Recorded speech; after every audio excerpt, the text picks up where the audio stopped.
আসসালামু আলাইকুম গাইস। আজকে আপনাদের পরিবেশ বিষয়ে কিছু কথা বলবো। কথাটা হচ্ছে নিজে বাঁচুন, পরিবারকে বাঁচান। আপনার ঘরের আশপাশে যত আবর্জনা ময়লা আছে সব ময়লাগুলো নিজ দায়িত্বে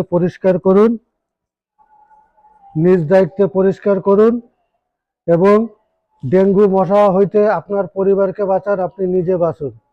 নালে যদি ডেঙ্গু মশা একবার আপনার সন্তান এবং আপনারে কামড়ায়, দীর্ঘদিন হসপিটালের বেডে শুয়ে থাকতে হবে, প্রচুর পরিমাণের অর্থ ব্যয় হবে।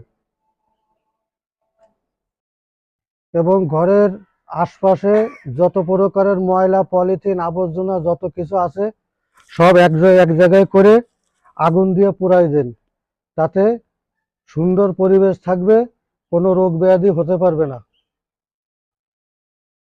পরিবেশ সুন্দর রাখবেন, নিজের চলাফেরা করতেও ভালো লাগবে এবং পরিবেশটাও ভালো হবে।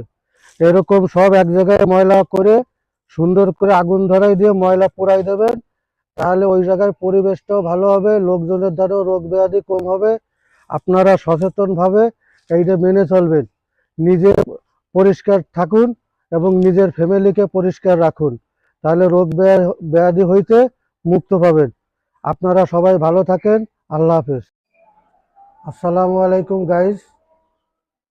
আজকে আপনাদের পরিবেশ বিষয়ে কিছু কথা বলবো।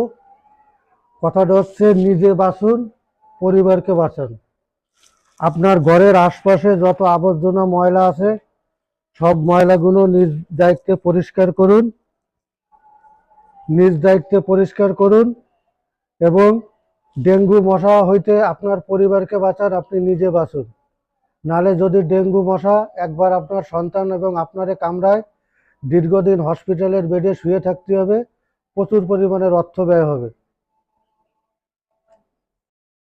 এবং ঘরের আশপাশে যত প্রকারের ময়লা, পলিথিন, আবর্জনা যত কিছু আছে সব এক জায়গায় করে আগুন দিয়ে পুড়াই দেন। তাতে সুন্দর পরিবেশ থাকবে, কোনো রোগ ব্যাধি হতে পারবে না। পরিবেশ সুন্দর রাখবেন, নিজের চলাফেরা করতেও ভালো লাগবে এবং পরিবেশটাও ভালো হবে। এরকম সব এক জায়গায় ময়লা করে সুন্দর করে আগুন ধরাই দিয়ে ময়লা পুড়াই দেবেন, তাহলে ওই জায়গার পরিবেশটাও ভালো হবে, লোকজনের দ্বারাও রোগ ব্যাধি কম হবে।